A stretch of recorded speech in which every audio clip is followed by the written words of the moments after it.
Hi to all my friends down at Foxfire. It's hard to believe that everything that's happened since I last saw you at your last annual meeting. Obviously, we're all living in a very, very different world, and I'm recording this for you guys on election day. So who knows by the time you see this, what world we'll be living in. But um, very excited that you guys are considering your master plan. I think that's something I know that you guys have talked about for a long, long time. I wouldn't go as far as saying from my humble position that it's overdue, but there's certainly large elements of the plan that it seems that you really need to tackle, and you need to tackle quickly. I think the obvious piece is the golf course. That's something that we've talked about reserves for a long time. Foxfire has historically not reserved for golf course, major golf course renovations on the thinking that, hey, when that day comes, we're just going to ask the members to pony up, so to speak, for what they need. I think it's been about 35 years your irrigation system has been in place. I can tell you that that is long overdue, and I'm sure your golf course architect will tell you in a much more scientific way than I could of why that really needs to be handled. And it's funny, I made the reference to everything that's happened since I last saw you guys at your annual meeting. Well, one of the biggest boons out of the pandemic, as you probably all know, has been the uptick in golf play.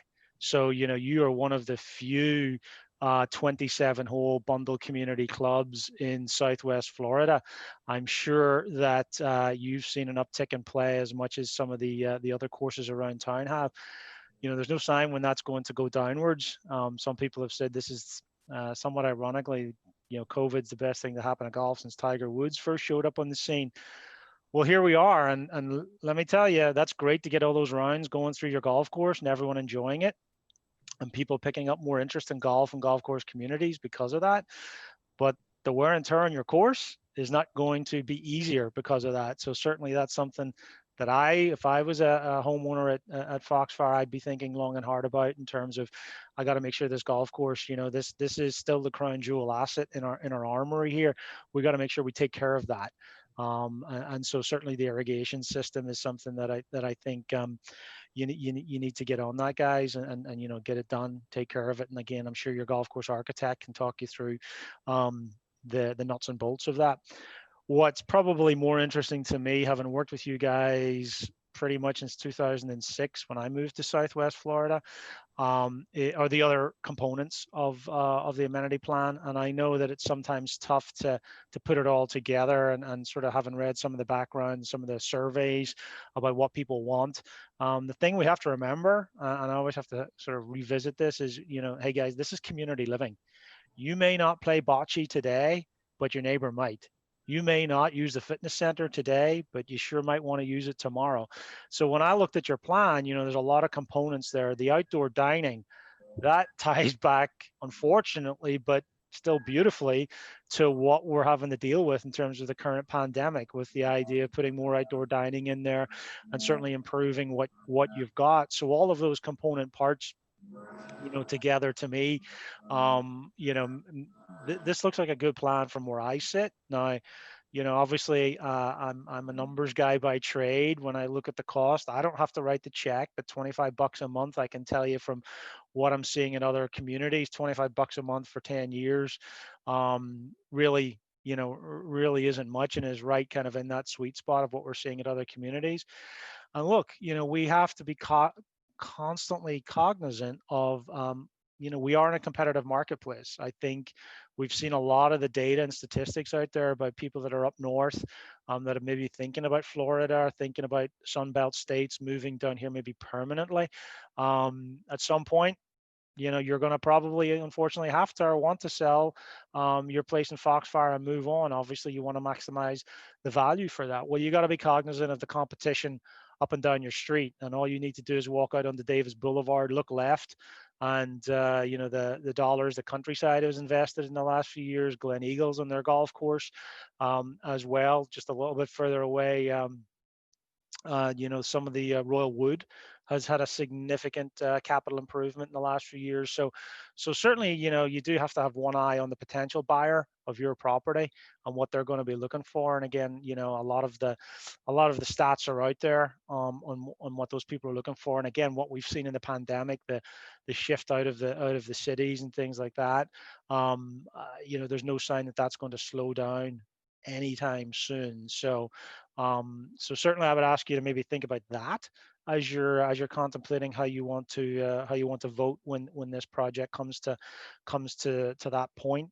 Um, and I guess I touched on this a little bit, but I want, because I think this is a question that always comes up, and it's a question that I get certainly, and maybe some of the other commentators that you might hear from as part of this process might speak to it. But that's the whole concept of home values, right? And people certainly ask that question. Well, hey, if you do the math, it's 9.45 million divided by 931 doors, $10,000 per door, give or take. And obviously, you may not even be there for that entire period of time if you sell, and the 25 bucks passes to the new owner. Um, but when we think of home values and people say, well, if I spend that, what can I expect in terms of an increase in home value? You will never hear me give you a statistic on that. And it's very simple. Why? What you're doing and what you're being asked to do and consider is an investment not in your house directly. It's an investment in the company that you have an ownership stake in. Period. That's it. You can look at the financial statements that I talk about when I'm lucky enough to come and talk to you guys every Valentine's Day, it seems. But what this will do, definitely pure math, pure accounting, you're going to put $9 million of assets and investment into your company that you all have an ownership stake in. Your bottom line, that members equity fund balance, that bottom line on your balance sheet over time will increase. So you've increased the value of the company that you have an ownership stake in. The question about your home value is very simple then. It's how do you maximize that trickle down increase in value? If I vote to have this full package go through, fantastic.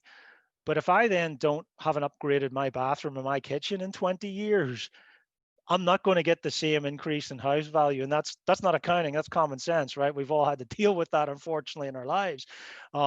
If you don't keep up your individual unit or house, then you're not going to see the same corresponding increase in value in your unit as you're seeing in the company that the unit obviously and your ownership is part of. So when you think of home value, think of that, and think of, again, you're being asked to invest in a company you are an owner in, and that's key. And I think that's, to me, from the financial side, the overriding impact of this. I can tell you, I know, I always say, it's easier. I've always been told by doctor friends, right? It's easier to cure someone before they're really sick. You're starting from a position of great strength. When I look at your balance sheet, and I've talked to you about this in the past, you don't have any debt. Debt's not necessarily a bad thing. And certainly, if you look at some of the statistics that we publish, a lot of the Southwest Bundle community clubs, the series, if you look at our data, have debt and have third-party debt. You haven't had that for a while. I can't recall personally the last time that you had that on your balance sheet. The amount that's possibly going on here is really, not that much when we look at what's going on across the industry. Debt is still relatively cheap, and it looks like you may have the ability to lock into that. So that's certainly, from a financial and financing perspective, something that you also certainly want to consider. This, you're not writing a check for for the entire amount. The use of capital reserves for some of this project, well, that's just a pat in the back to you guys for some prudent financial management up until this point. You've put some money aside. So if I was someone that was looking to buy into Foxfire relatively soon, looking at the balance sheet, looking at this plan, it's not all falling on me, right? You guys have accumulated funds with an eye on the day that some point we're going to have to reinvest in the facilities and in the community, and that's not all going to fall on the shoulders of the new member. I'm doing my part to, again, maintain the community, and that's what those accumulative funds and reserves have built up for. So So again, when I look at that, when I look at what's happening in the South Florida marketplace, I see you've got some statistics and quotes from the Naples Daily News, a recent article they did on Florida. I can tell you that the clubs we deal with about 200 clubs in Florida statewide. And over the last 3 years, cumulatively, those clubs have put $1.2 billion into their fixed asset and amenity improvements. Okay. And a lot of it is the stuff, exactly the stuff you guys are dealing with, the fitness, the bocce, the racket courts, and of course the golf. We're not going to ignore the golf. And again, like I said, the fact that you guys have 27 holes, the longer the uptick in golf interest continues, then I think that's a competitive edge. So you certainly want to take care of that competitive edge in terms of keeping the facilities up and running from that regard. But I have to say, I'm just very excited that you guys are considering this. I know you've thought long and hard about this. You've had lots of discussions with not only this board and committees but previous ones. You've gotten to this point.